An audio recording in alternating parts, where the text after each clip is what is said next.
I know right now, your folks are in their 80s, and your mom was diagnosed with Alzheimer's maybe almost 2 years ago now. You spend an awful lot of time as a caregiver now. I do. Unfortunately, Alzheimer's is now probably the #1 disease in this country. I know it has surpassed heart disease, and I believe it's surpassed cancer at this point, I think. And when you think about it, heart disease is probably the biggest killer of people. Right. Regardless of what people try to tell you. When they say that it has surpassed, I mean, it's... I think everybody... I guess I couldn't say everybody, but I think most people in this day and age have had a friend or a family member or a distant relative, whatever, that has been affected by it at this point in their life. Yeah, I agree 100%. I know you're not the only one going through this, and there's other people going, what is it like? I mean, I know you're there every day except Saturday is your only day you don't go there because you're working for Steel Horse and you're filming, generally filming and doing things on Saturday, a lot of times, sometimes on Sundays as well. What is that like? What would you, if somebody else is going into this now, somebody else, there's people that are listening right now that are like, oh my God, this is what I'm getting ready to go into. Share your experience, share your knowledge, share your concerns, whatever you want to say at this point that might help somebody else. Well, with Alzheimer's, I have found out that it's different for everybody. Some people go through it fast, some people go through it slow. My mom, of course, is going through it very fast. But you have the ones that can linger on for a long time. But in the beginning, when I found out, I think the best thing that I could have done was to get informed. And there is lots of information on YouTube. Her name is Tam Cummings, and she has been probably the one that I listen to on a daily basis because she is so informative about every aspect of Alzheimer's and what you're going to go through from beginning to end. She starts with the very basics. You can listen to her talk about from the very basics of when it starts. A lot of people don't even know their parent or whoever it is going through it because in the beginning a lot of people can hide it. And you don't think about people being able to hide a disease, but because you don't look sick. With most people, They look sick. So if you think about that in that way, you think, oh well, that person's not sick. They forget sometimes. They do this sometimes. Maybe they, forget where they're going, whatever. But and that doesn't mean that you have it because we all forget. Right. As we get older, everybody does. Everybody forgets. But once you start realizing some of the things that are going on about it, you start seeing some of the things. And but the best thing you can do is be informed. Be informed because without being informed, you don't know what you're going to hit from one day to another. Every day is different, and you really need to be able to listen to somebody who can tell you exactly, I guess I shouldn't say exactly, but she can tell you what is going to happen from stage 1 to stage 7. It's just there's 7 stages of Alzheimer's that they go through. So, in the beginning it can be hidden, and it can be hidden all the way up until probably stage 3, and maybe even longer. I don't know, but it's the information that you can get is going to help you more than anything in the world. I know where you're at right now with all this. I know your mom. It's weird because she knows you, no doubt about it. She knows you. She doesn't necessarily know who you. You know what I'm saying? Yeah, she knows who She looks at you as a caregiver, not so much her daughter. She looks at me as her mom most of the time. Sometimes I'm the one who comes to cook, or sometimes I'm her mom, or sometimes I'm just the person who she knows the most, or that she's with the most. So she knows me, but she doesn't always know who I am. Right. Which I'm still thankful for, even though she doesn't know I'm her daughter most of the time. At least I still am that person. And they call it shadowing when somebody follows you around. So me as a caregiver, she loves to follow me around the house, and she's always tries to be by my side when she's doing that. And so that's called shadowing, and a lot of people do that, and some people hate it. I don't hate it, but... No, I know you're very fortunate to be able to spend as much time as you do. It's hard. It's very hard. But I also know it's also rewarding that at least you get to spend as much time as you can. Because we all know the end result. Right. We all know the end result. It's horrible. I hate where it's at, you know. We dealt with suicide many years ago when it was not talked about. Right. And it was kind of the same thing. And now about every person in this world has been affected by suicide in some way. Sadly, that's where we're seeing Alzheimer's right now. Right. And that is, to me, that is the most horrible disease out there. The most, you know, I remember watching my dad go through with dementia from his strokes and everything else. And I get it, they're different in a sense, but yet the end result is exactly the same. And I just know, I know how difficult that can be. Well, just as me, as me, you know, I'm, a little over 2 years in of taking care of Mom, and taking her to all her appointments and being there every day for her. I was there 7 days a week in the beginning, and kind of backed off with the show, trying to keep at least a couple days off. Ended up having to go back to 6 days a week. So, you know, if I can take 2 days off, sometimes it's good, but I usually can't. And routine is the best thing for anybody with Alzheimer's. Routine is the best thing you can do, because they get into that routine. So in the beginning, when Mom did know me and I was there every day, it just became a whole thing of I'm there every day. She knows I'm there every day. And so even though she may not know who I am now, she knows I'm going to be there every day. So for her, the routine of it is the best thing you can do. You know, with your dad, when we took care of your dad when he was here, we didn't have the information we have now. I wasn't a caregiver then either. So it was difficult, very difficult, extremely difficult, because the kids were here and they had to watch him go through it.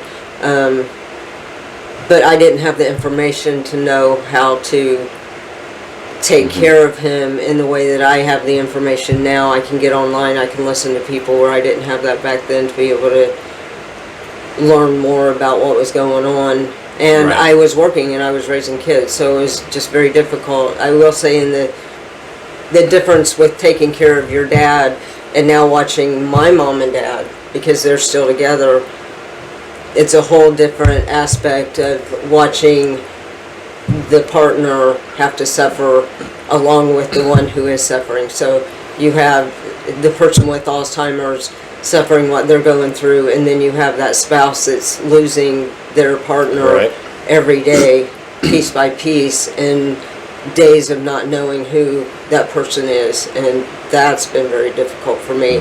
I can handle Mom not knowing who I am, but sometimes it's very difficult for me to know she doesn't know who Dad is. Right. So what would you've gone through for a couple years now. You have to do self-care for yourself as well. I'm a big advocate of this. Just like when you get on an airplane. When you get on an airplane, what do they tell you? You go through the whole rigmarole. if in case of this and that, the masks will drop down. What do they tell you? You put your mask on first. Then, if the person next to you needs assistance, then you can assist them. I'm all about that. I'm all about, listen, you got to take care of yourself first. And if you're no good, Right. then you can't help anybody else. So you got to make sure you are good. What would you recommend to somebody that's going through this as far as their self-care? I definitely recommend you get into a group where you can have other people with Alzheimer's. I don't say that from experience because I haven't had the chance to do it myself. I probably should take more self-care for myself, but I don't, because sometimes I just don't have time to do that when you have to be the caregiver and then go to work and then try to lay down and sleep without crying yourself to sleep. Sometimes that's hard, and it's hard to have self-care. So I know I need it, probably more than I get. I do take time. You know, we have a hot tub, so getting in the hot tub and drinking a glass of wine is a lot of good self-care. But they have groups. The doctor that I take Mom to, she has given me paperwork for counselors that you can talk to one-on-one, or you can get into a group. I know they have a group here in Martinsville where you can go in, and it's other people that are facing that. They also say that if your loved one that you're taking care of, if there's any way possible to have an adult daycare where they can go, even if it's just for a couple hours a day, so that you get a break, or a couple of days a week. You don't have to do it every day. Some people do. I have a friend who, she takes her stepdad to adult daycare every day, and so he's there. But you can do that just a couple days a week, just so that the other people can get a break away from it. So there's a lot of stuff. The I think it's Alzheimer's Association has a lot of different articles that you can get. Just to be, I mean, the biggest thing is to be informed and know what to do, because you don't realize just how worn out a caregiver will get. And they say that caregivers actually can almost have a form of Alzheimer's themselves, because they have so much going on and dealing with it. And so if I'm forgetting words, that's why. Right. But they also say that sometimes caregivers will actually die before their loved one dies, because of the stress that they have and the anxiety they carry themselves. So definitely you have to self-care. You have to get into some kind of group, or, you know, you have helped me tremendously, of course, but it's just, you have to get some kind of care for yourself, because otherwise you're going to be so stressed, because again, every day is different. With Alzheimer's, you never know what you're going to walk into. There are runners, so you have people with Alzheimer's that they could walk out the door and you can't find them, or you have those that are, they call them, what is it called, where they want to pick up stuff and take it to other places, or they want to, because everything's theirs. So they I think she calls them gatherers, and I can't remember what she calls it, but they gather things here, and then they walk by something else and they see the pretty things and they let those go, and they pick up those and they take them somewhere else. So you find stuff everywhere in the house. You never expected to find things. And the stress of it, of just, you know, my mom hallucinated, so she has hallucinated daily for 2 years now, which has caused probably more stress than, and not every person with Alzheimer's hallucinates. They do have delusions sometimes, or they have other things that happen, but with the hallucinations, they become so real to them. In the beginning, it wasn't a real thing to Mom. We could talk her out of it and say they're not out there, but you can't do that anymore. So you almost have to just agree with them and say, oh, they're there. So for me, I just tell Mom every day that if they're out there, they're good people. So that way she doesn't have the fear of thinking that they're going to come and steal her house, or, you know, or the place that she's staying, because sometimes she doesn't know it's home. So Right. it's a different situation. So self-care you have to get into a group, you have to be able to be around other people.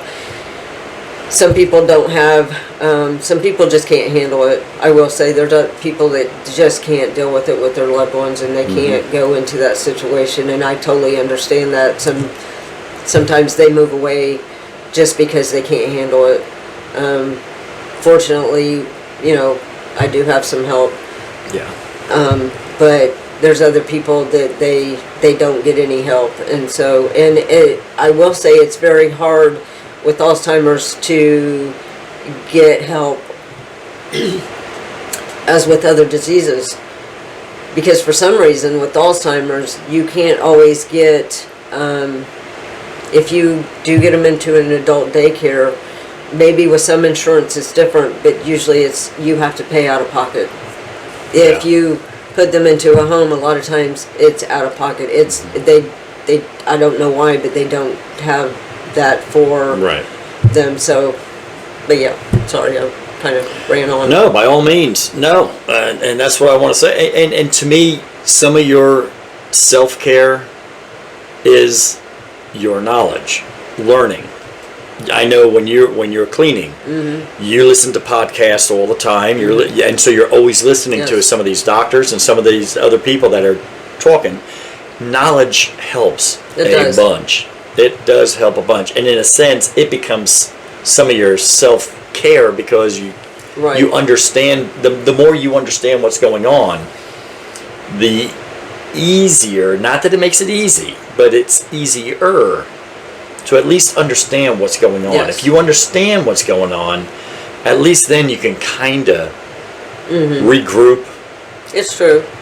If I didn't have that, if I didn't have where I could get online and be able to find information of some of the reasons why Mom does some of the things she does, I think I would have went crazy, because I wouldn't have known how to handle it. So, I mean, one of the things that she does talk about is the fact that, so my mom calls me Mom, so she thinks I'm her mom. So she thinks she's younger. So you have to get into their decade. You have to get into what year they're in. So if she's calling me Mom, she's probably thinking that she's a teenager. The reason that she doesn't remember Dad is because she's not in his era. So she looks at him as an old man, and she's thinking, why is this old man sitting here? And if I tell her it's her husband, he doesn't look like her husband. Right. Same as the house. Right. When am I going to go home? Well, you are home. This is not my home. Because if she's back to being 12 years old, she's looking to she's go thinking home. of her 12-year-old home. And that's one of the things that I've learned also. You can, when they're in that time, if their home was close by that they grew up in, you could take it to them and they still wouldn't realize that that was home. But it's still that era. You have to get into what era they're in. So if they're not in the same time zone you're in, it's just difficult to handle. I will say I'm in like 3 of the Alzheimer groups on Facebook, and to listen to some of the people, you can understand how hard it is. I'm very fortunate that the relationship that I have with Mom has been very well, and she has not gotten mad at me over things. We've had a few times where she's gotten, you know, she didn't believe me or whatever, but it hasn't been to the point of some of the other people that I listen to online that it's been really, really detrimental for them. And so it's just, again, get informed, know what you're getting into. When you become, if you're going to be a caregiver for somebody who has Alzheimer's, you have to know the stages that they're going to go through, every stage, and what those stages, what exactly you're going to see in those stages. And not only for that, but you know what stage they're in. So you can know, okay, she's in stage 2 now because this is what's going on, or she's in stage 3 now because this is what's going on. And I think that's been very good for me to be able to know exactly where on the timeline mom is. Not that it's good for me because I know what that timeline brings, Right. but it helps you to know how to face some of the challenges that you're going to face along the way. It's been a lot of fun. Cindy, thank you so much for opening up and sharing your heart with us and with everybody out there. I hope if there's anybody going through it, any issues that maybe you've touched on, whether it's the Alzheimer's, whether it's, whatever, I hope they get in touch with you, and I hope you can help many people through tough times in life. I mean, yeah, please, anybody who wants to comment and ask me a question about, again, I know it's, when I say 2 years in, it's been a little longer than that with my mom, but it's also, it's been very fast. So if there's anybody that has a comment or wants to ask me a question, please don't hesitate to ask, because if I can find an answer, I'll give it to you.